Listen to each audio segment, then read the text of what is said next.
Bonjour à toutes et à tous, bienvenue sur ce premier webinaire destiné au Master of Science ICE ou MSc ICE pour Innovation, Création, Entrepreneuriat. Donc, je m'appelle Julien Gardan, on est ensemble pendant environ 30 à 40 minutes. Je suis responsable du Master of Science côté EPF, donc École d'ingénieurs. C'est une co-création entre l'École de commerce de Troyes et l'EPF de Troyes. Je suis accompagné par Julien Defreman, qui est mon homologue et responsable du Master of Science côté École de commerce. De Olivier, d'Alice et de Pierre. Donc, on est aussi accompagné par Marion Longuet qui va animer ce webinaire. Et on va laisser la parole à Marion pour poser les questions que vous allez diffuser ou poster sur le site internet. Alors, la première question est, pouvez-vous nous présenter la formation en quelques mots, l'objectif, le déroulement du cursus et la spécialité du cursus? Donc, il y a plusieurs objectifs à travers cette formation. Donc, il y a la partie, c'est d'ailleurs l'acronyme de la formation, c'est innover dans un contexte international et professionnalisant, parce qu'on a remarqué qu'il y a beaucoup de sociétés qui cherchent en fait des profils techniques et commerce, donc soit école d'ingénieur et aussi business school, pour avoir la double compétence dans les entreprises. On a aussi créé soit un produit ou un service, mais également créer de la valeur, ce qui est tout à fait complémentaire avec la partie technique, ingénierie et aussi commerce. Et on a également la partie entrepreneuriat, donc on parle beaucoup d'entrepreneuriat et d'intra-entrepreneuriat, parce qu'on a quelques étudiants qui créent leur entreprise à la fin de la formation, mais on a aussi beaucoup d'étudiants qui entreprennent à l'intérieur d'entreprises, c'est-à-dire qui initient des projets et qui les pilotent de A à Z. Seconde question, comment intégrer cette formation? Donc cette formation, effectivement, elle s'adresse aux deux publics, qui sont le public d'ingénieurs et de managers. Donc les MSI demandent d'avoir 240 crédits CTS de valider. Il y a derrière tout un processus d'évaluation des candidatures où on vous demande une lettre de motivation qui nous permet vraiment d'avoir votre projet, qu'on comprenne les raisons profondes de votre orientation sur ce programme-là. Et après des entretiens qui sont programmés pour qu'on puisse parler de vive voix, échanger. L'idée étant, comme ça a été dit, de permettre aux personnes de vérifier si effectivement la formation correspond parfaitement à leurs attentes. Quel type de profil recherchez-vous au sein de cette formation? Alors, la formation, elle s'adresse principalement à des personnes qui ont envie d'entreprendre. Donc, ça a été dit, entreprendre au sens large. Ça peut être quelqu'un qui porte un projet, et tout à l'heure on aura un exemple, donc de création. On a tout un écosystème qui permet effectivement d'accompagner ces personnes-là, donc avec une incubation qui est également prévue en bout de cycle, mais une incubation qui peut aussi préparer avec un accompagnement qui se fait dès l'entrée dans la formation, dès le mois de septembre. Mais ça s'adresse également à des personnes qui peuvent avoir envie d'entreprendre au sein d'une entreprise.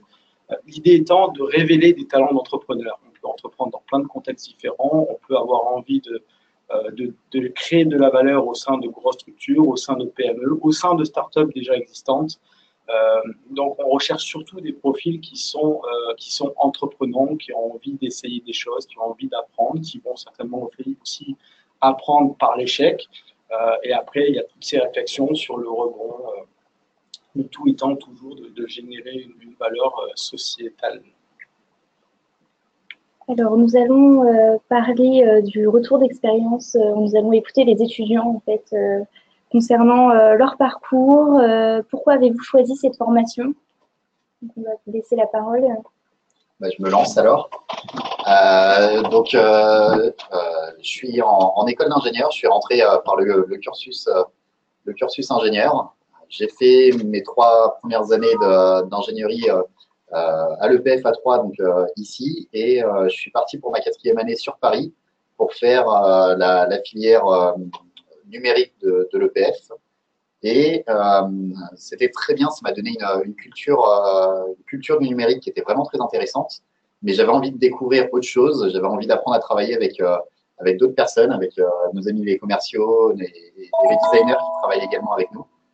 Et c'est pour ça que je suis revenu sur Troyes du coup pour cette formation-là, après mon excursion à Paris pour le numérique. Donc moi, je suis côté école de commerce. J'ai fait un BTS commerce international après mon bac ES. Je suis rentrée en école après un concours passerelle. Et donc voilà, après 2 ans à l'école de commerce, j'ai choisi ce master.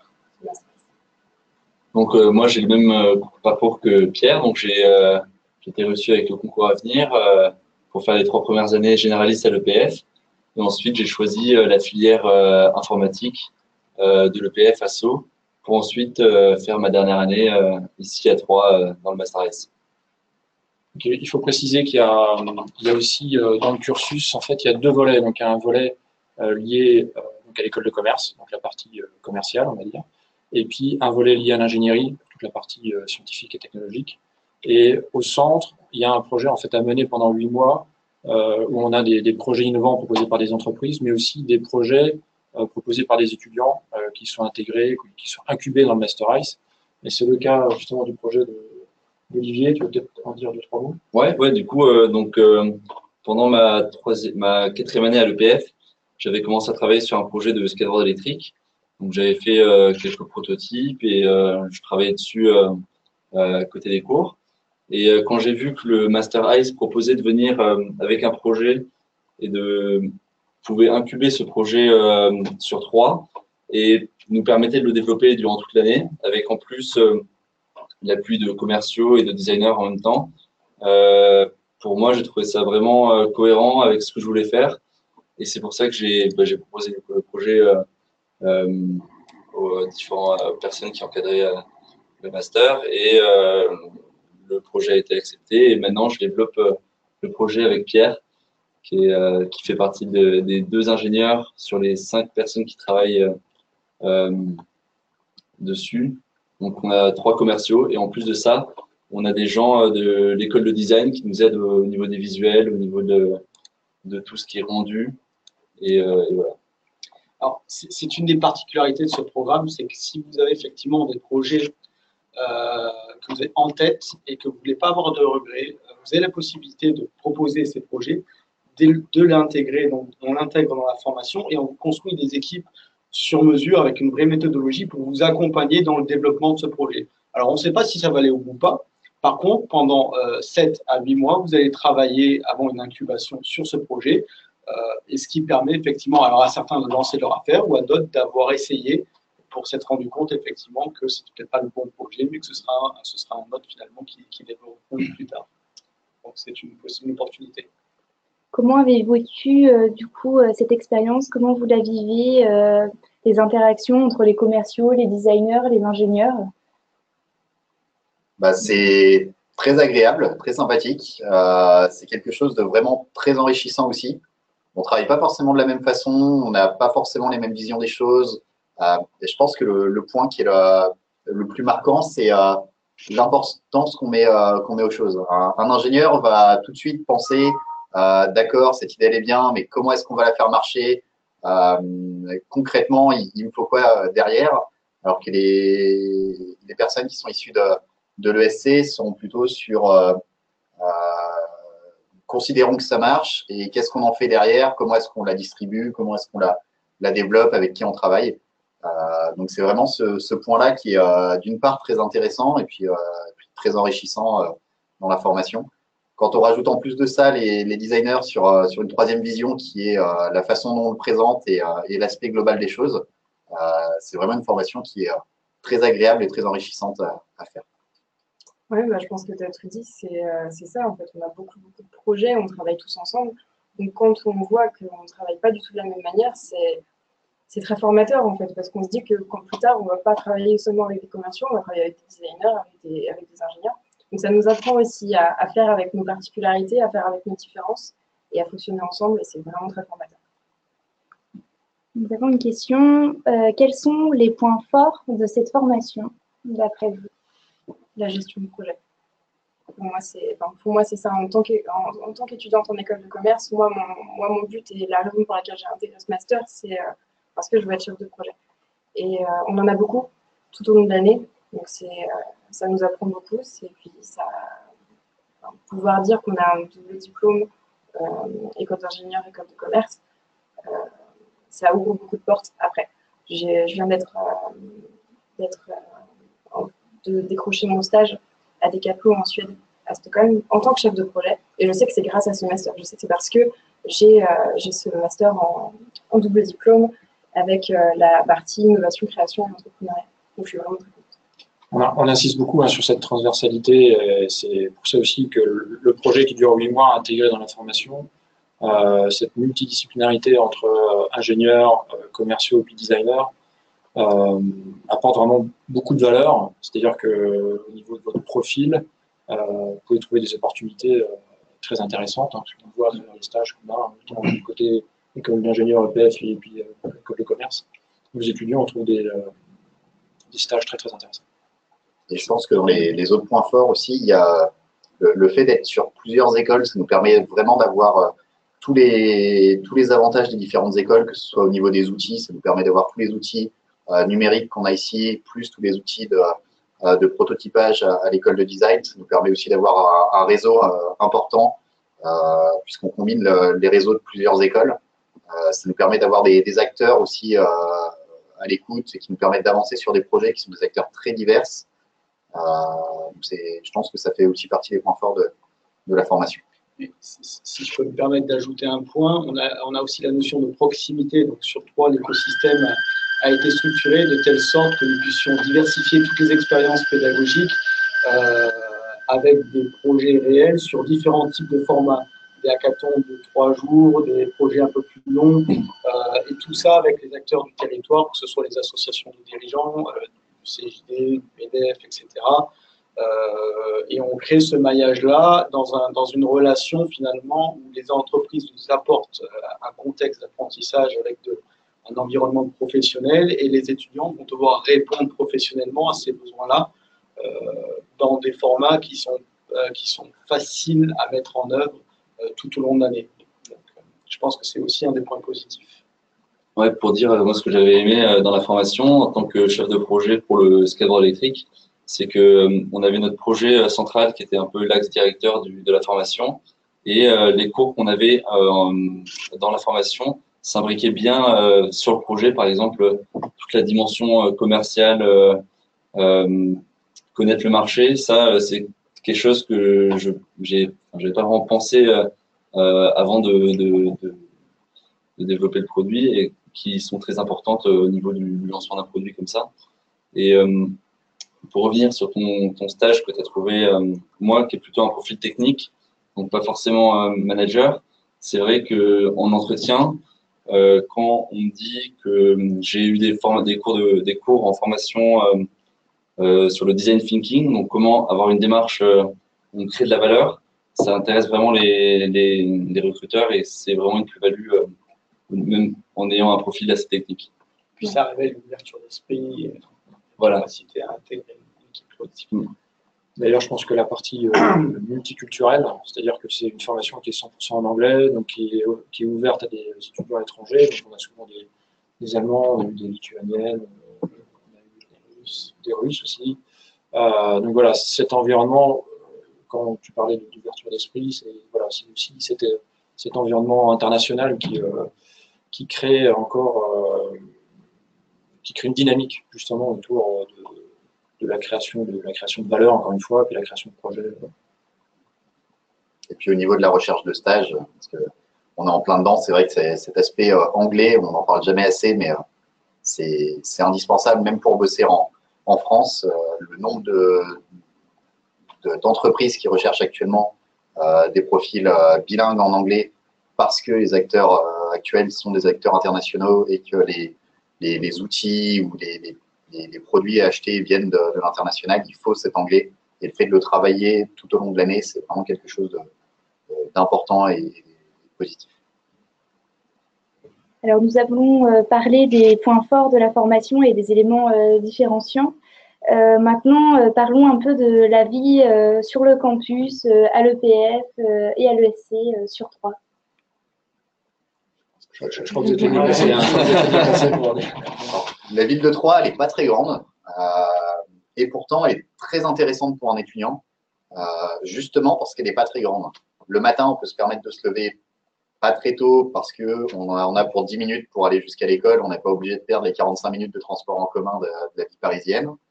Quand on veut aller voir des amis, c'est pareil, c'est juste à côté. Quand on veut aller travailler, c'est juste à côté aussi. Tout est assez proche de ce point de vue-là. Donc, pour la vie étudiante, c'est très sympa. Au niveau des logements, très simple à trouver. On a pas cher. Qu'est-ce qu'il y a d'autre au niveau de la vie? Ben, il y a 60 000 habitants à Troyes, mais il faut savoir qu'il y a, sur les 60 000, il y a 10 000 étudiants. Donc, toutes les écoles font des soirées entre elles. Donc, on est très souvent à se retrouver avec les écoles d'ingénieurs, l'UT, l'école d'infirmière. On fait des soirées ensemble. Donc, on sort en fait entre écoles. Et on arrive souvent à faire plein de choses. Je pense que vous l'avez bien résumé. Donc, pour la vie étudiante, c'est très bien. Et au niveau, si je peux rajouter aussi un point, c'est au niveau même du campus. C'est-à-dire que les deux écoles sont proches aussi de l'Université technologique de Troyes, mais on a accès à une bibliothèque, une immense bibliothèque, on a accès à des halls sportifs, on a accès à la piscine olympique. On a un campus vraiment très, très grand avec des moyens qui sont intéressants pour la vie de tous les jours, les activités. C'est vrai qu'au niveau des sports, par rapport à d'autres villes, on est vraiment super bien lotis. Il y a énormément d'infrastructures sportives. Il y a accès il y a un mur d'escalade qui est immense. Il y a des sports nautiques. On est loin de la mer, mais on a des sports nautiques juste à côté. Il y a des grands lacs, les lacs de la forêt d'Orient, si je ne dis pas de bêtises, avec du catamaran dessus, de la planche à voile. Au niveau des sports, on est vraiment bien. Il y a même de l'aviron sur la Seine. Donc, au niveau des sports, on est vraiment très bien. Et puis, les tailles d'école permettent d'avoir une vraie vie associative au sein de l'école, ce qui nous donne accès à plein de choses, que ce soit des associations de musique, des associations de culture, des cours de théâtre, des associations de théâtre d'improvisation, ce genre de choses. Il y a vraiment de quoi faire, de quoi découvrir et de quoi découvrir. Et pour ceux qui éventuellement sont très productifs la nuit, même sur leur propre projet, on a la chance d'avoir un incubateur étudiant qui s'appelle le IEC, donc qui dépend de la Technopole de l'Aube, avec qui on a des relations très privilégiées, qui organise des activités donc, de 2-3 jours où on rencontre de nouvelles personnes sur des thématiques qui peuvent être très, très variables et très variées et de façon assez régulière. Donc, c'est aussi une forme d'activité qu'on peut rattacher à ses projets personnels. Il y aura toujours du monde, c'est toujours ouvert et c'est encore une fois, du fait de la proximité et de la taille de Troyes, ça permet quand même d'avoir des opportunités qu'on n'aurait pas forcément dans des villes plus grandes. Voilà. Ouais, c'est tout à fait. D'ailleurs, dans le cursus, c'est deux volets là, donc cours de l'école de commerce et puis cours en école d'ingénieur. Il y a aussi des conférences, des hackathons. Il y a un business game organisé d'ailleurs par le Young Entrepreneur Center, le IEC. Donc ça permet aussi de vous challenger autour de thématiques. Hein. C'est-à-dire que souvent, on a des entreprises qui peuvent présenter une problématique. Donc, dans un hackathon, vous êtes en groupe, toujours mélangé entre ingénieurs commerciaux et designers. Et on a aussi le Game of Brain, donc le business game, qui permet aussi aux étudiants de faire émerger une idée et aussi de se challenger sur cette idée pendant plusieurs jours. Et vous êtes évalué à travers un jury de professionnels. Et voilà, il y a des événements comme ça tout au long de l'année. Et vous pouvez être proactif dans votre démarche si vous identifiez des concours qui se passent dans d'autres régions. L'incubateur nous accompagne dans cette démarche-là pour qu'on puisse faire en sorte que vous y participiez, pour que vous puissiez travailler avec eux également, travailler avec nous. Donc voilà, donc c'est une formation qui est très agile, j'ai envie de dire, dans la capacité à répondre à des challenges que vous avez identifiés comme étant pertinents par rapport à ce que vous avez envie de faire dans votre formation. On tient à garder cet environnement start-up, cette proximité entre les étudiants, les entrepreneurs, pour justement privilégier cette agilité et pouvoir faire émerger assez rapidement des produits ou des services dans cette formation. C'est vrai qu'on l'a peut-être pas dit, mais comme tout le monde est un peu là dans la même démarche d'entreprendre, c'est que dès qu'on parle à des camarades de classe, tout le monde est motivé pour participer à un concours ou entreprendre, enfin lancer des projets. Et tout le monde est très motivé dans la promotion. Ça, c'est un gros avantage par rapport à une classe normale, quoi. Et puis, on a une promotion qui est plutôt… on a un cursus qui nous permet de nous amuser en faisant ça. On part sur des concours, on s'amuse le fait de le faire, c'est voilà, stimulant et on s'éclate. Et en plus de ça, on n'est pas mauvais.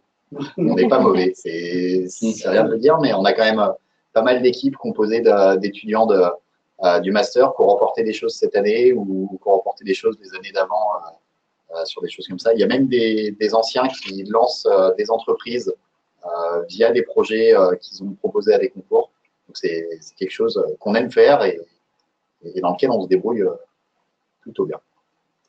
On a un étudiant là qui a lancé justement un projet qui s'appelle CheckGlow, entre un étudiant aussi de l'école de commerce, un étudiant ingénieur de l'EPF, et sur un gland connecté qui a été lancé il y a déjà plusieurs années à travers le Master Ice. Ça faisait 2 ans qu'il était incubé dans le Master Ice comme projet innovant. Et ils ont remporté cette année 10 000 € justement sur un prix national pour lancer leur entreprise innovante, qui est d'ailleurs incubée au IEC. Suite à ce cursus très complet, quels sont les débouchés et les secteurs d'activité? Alors les débouchés, on a eu de nombreux cas, de nombreux débouchés. On a des étudiants qui sont chefs de projet en recherche et développement.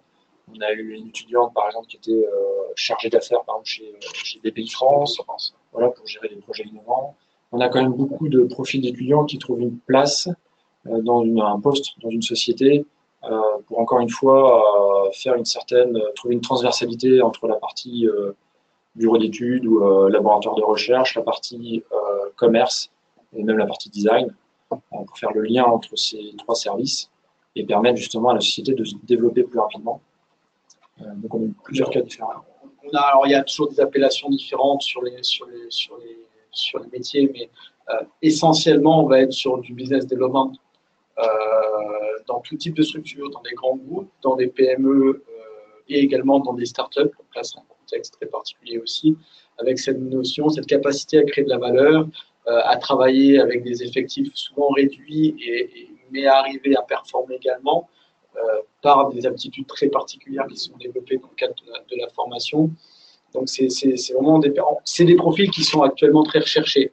Et effectivement, le côté ingénieur-manager sur cette double compétence donne systématiquement un avantage. Et le deuxième avantage que j'y vois, les ouvertures que vous pouvez avoir, c'est le côté qui a été dit tout à l'heure, c'est le côté j'ai travaillé sur plusieurs projets. Je peux vous parler peut-être de 4-5 projets différents sur lesquels je me suis investi assez lourdement en équipe pluridisciplinaire et on peut en parler. Je peux vous expliquer qu'est-ce que j'ai créé comme valeur, comment on s'y est pris, qu'est-ce que j'ai appris.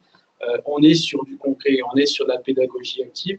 Donc, on va être sur et c'est des choses qui parlent aux dirigeants. Et l'avantage qu'on a, c'est que dans notre conseil de perfectionnement, chaque année, on remonte notre formation aux institutions qui financent les projets de création, à des entrepreneurs qui ont réussi, qui sont dirigeants de grands groupes, à des créateurs de start-up, effectivement, qui est à Vegas il n'y a pas très longtemps, au CES d'ailleurs, et qui nous apportent leur vision pour justement qu'on soit en phase avec l'évolution des métiers. Donc, essentiellement ingénieur d'affaires, business développeur, ça peut avoir plusieurs noms différents, mais le cœur de métier, c'est je suis capable de gérer des projets, je suis chef de projet, je suis capable de créer de la valeur.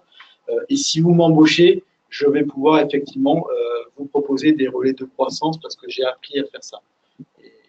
Et que j'ai réussi, comme vous l'avez rappelé très justement, j'ai pu démontrer. Donc, c'est à peu près les métiers qu'on a, national, international, les 2 échelles.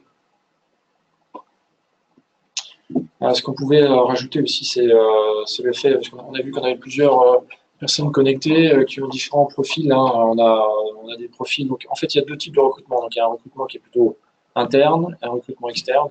C'est-à-dire que le recrutement interne, c'est bidiplômant. C'est-à-dire qu'on a le double diplôme. Du côté EPF, par exemple, c'est d'abord le diplôme d'ingénieur et en même temps le Master of Science ICE. Pareil pour l'école de commerce. On a le grade de master plus ICE. Et en externe, donc on recrute à partir du bachelor ou la 4e année, sur la base du 240 CTS. Donc c'est pareil pour l'EPF, hein. Finalement, quand vous avez une spécialité en 4e année, le Master of Science, c'est une 5e année. Donc c'est à la fin de la 4e année que vous intégrez le Master of Science. Et à l'étranger, certains bachelors internationaux sont considérés comme équivalents quand on peut témoigner d'une certaine expertise, d'une expérience professionnelle qui peut justifier. Donc les dossiers sont étudiés. D'autres questions? Non? D'accord. Est-ce que vous vouliez rajouter quelque chose? Venez, c'est cool. Faut venir, c'est vraiment bien. Donc voilà, c'est comparé aux autres formations. Enfin, du côté ingénieur, on a choisi ça parce que on avait le choix entre plein d'autres choses plus techniques et quand on a vraiment la volonté d'apprendre et de découvrir et qu'on est vraiment curieux, faut venir. Et puis là, c'est difficile à décrire à travers une vidéo, mais on a un environnement vraiment très convivial. L'école de commerce de Troyes a des nouveaux locaux. Nous aussi, on est dans des locaux très très modernes. On a un laboratoire par exemple d'impression 3D à l'EPF de Troyes avec 8 imprimantes 3D. On a du matériel pour faire du prototypage. Voilà, donc on a un environnement qui est quand même très très, très favorable à cette formation. Si vous avez une âme d'entrepreneur, donc au sens large, que vous aimez bien entreprendre dans des projets, voilà, c'est compatible effectivement avec cette approche-là. Merci beaucoup. Merci en tout cas d'être venu ce soir pour participer à ce webinaire. N'hésitez pas à regarder donc sur notre site internet le Master of Science ICE. Vous trouverez différentes informations. Vous pouvez également vous inscrire sur Master of Science ICE pour déposer votre candidature. Et n'hésitez pas à nous contacter aussi, on vous répondra. Merci beaucoup. Bonne soirée.